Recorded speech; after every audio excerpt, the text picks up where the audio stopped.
Hello everyone and welcome to the Evangelist Nick Garrett channel.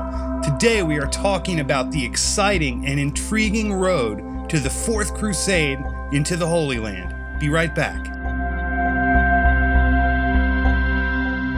When Pope Innocent III ascended to the papacy in 1198, his desire to go on crusade into the Holy Land was held down by the fact that England, France, and many other Western powers were involved in their own struggles. He issued the papal bull Post Miserabile, which was designed to resolve their issues and send them on crusade together. But at first it had generated little interest. Theobald III, Count of Champagne, really saved Pope Innocent III. He was a very popular French noble, and he generated a lot of interest in the coming crusade. In 1199 AD, he invited many French nobles to his castle, Aquitaine, for a tournament. Very widely attended, there they heard the preaching of Folk of Neuilly, and many took the cross.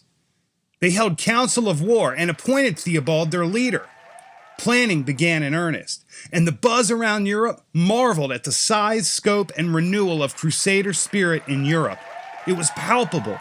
Pope Innocent reveled in the newfound popularity of the call to crusade, which before Theobald had generated little interest. At the same time, one can't help but wonder if this wasn't getting out of hand in Innocent's eyes. He envisioned the church running the crusade, but it was the strong personalities of men like Theobald that were generating the interest, not him or his spiritual gifts and indulgences. Unfortunately, Theobald died before serious planning got underway. His death seemed to smash the widespread zeal and good nature for the crusade. Prior to the death of Theobald, only nobles and other laymen had built up the crusader spirit around the Fourth Crusade all on their own. Not one monarch had been involved.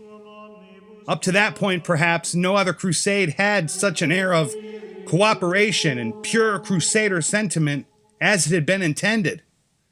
Pope Innocent III had hoped that, strong unity being the case, the Church could play a role similar to what it had done during the First Crusade, instead of the last several that had been commandeered by European monarchs hard to control and pursuing their own interests.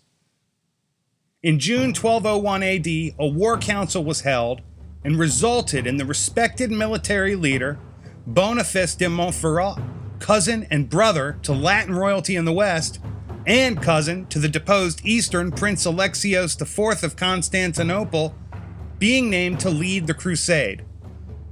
Louis of Blois and Baldwin IX of Flanders also prepared crusader forces. Venice was to be the place of meeting. From there, the crusaders would go by ship into North Africa. The Venetians had invested almost the entirety of their working capital and labor force into preparing 50 galleys needed for the crusade. For over a year, their only client had been the crusader force. Their return on investment hinged on the success of the Fourth Crusade at least getting off to a good start. They had perfected the maritime shipping business and had a similar role in the previous crusades, yet this was to be the first entirely amphibious landing in North Africa, and had been the largest business deal of this nature between nation-states.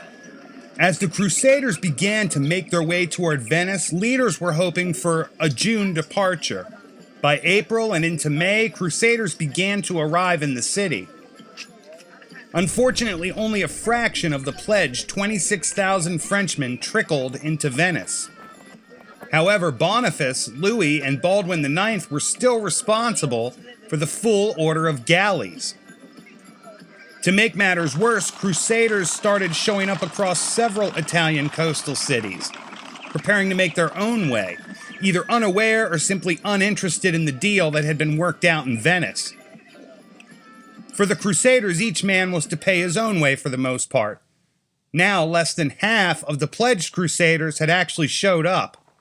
As the three nobles found out that Crusaders were in disarray and planning to cross by their own means, it became clear that the crusade was not going to go as planned.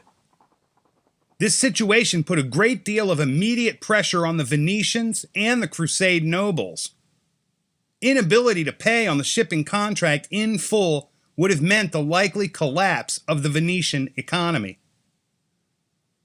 In light of the issue, Enrico Dandolo, the 90-year-old Doge of Venice, who was still going strong and had worked out the initial shipbuilding deal with the Crusade nobles, agreed to forgive the debt if the Crusaders would agree to help them overtake the disputed Croatian city of Zara.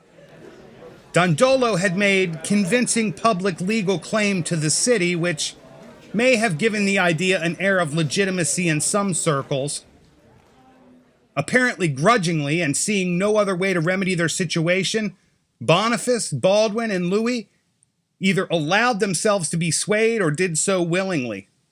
After a short siege, Zara fell, and while there was little cost in blood, the men could no longer be called crusaders, but mercenaries. According to Pope Innocent III's papers, the legitimate papal-sanctioned crusade ended the moment the Venetian galleys couldn't be paid for. It was at that point that he publicly opposed the plans moving forward, especially the idea to move against Zara. Supposedly, Pope Innocent was furious and staunchly spoke out against what the Crusader army had done. Pope Innocent III made it clear that this was not his crusade, and he had not sanctioned it by the church. He was not alone in his view. Many of the rank-and-file crusaders under the nobles, and some nobles themselves, felt that what happened in Zara violated the crusade oaths. The attack on Zara didn't align with the chivalry and values inherent to crusading, a common theme among most fighting men. In response, the Pope excommunicated the entire Crusader army and publicly criticized what they had done. While wintering in Zara, the nobles sent an envoy to Pope Innocent begging his forgiveness. After the Crusade leaders made a penance, the Pope lifted the excommunication, but continued his condemnation of Venice. The papal envoys carrying the letters of condemnation to Venice never made their way to Dandolo, however, because Boniface of Montferrat intercepted them. To what extent the Pope was willing to turn a blind eye to Zara and rail on for the benefit of the Crusader morale cannot be known. It is admittedly speculation. With these potential discrepancies in mind, the Fourth Crusade was once again official. Roles were boosted through the hiring of Hungarian soldiers and others of various nationalities who would now themselves be little more than mercenaries. These extra soldiers were needed to fill the ships so that they could fulfill the contract they had made with the Venetians and head to Egypt to crusade. But by further machinations and intrigues taking place both in the Western and Eastern court, and in the very court of Pope Innocent III, things would not work out as anybody had planned. Thank you for listening, and I hope you'll tune in next time to hear the exciting and unbelievable conclusion to what happens during the Fourth Crusade. I would very much appreciate your support for my channel by subscribing, liking, sharing, and watching other videos. God bless you.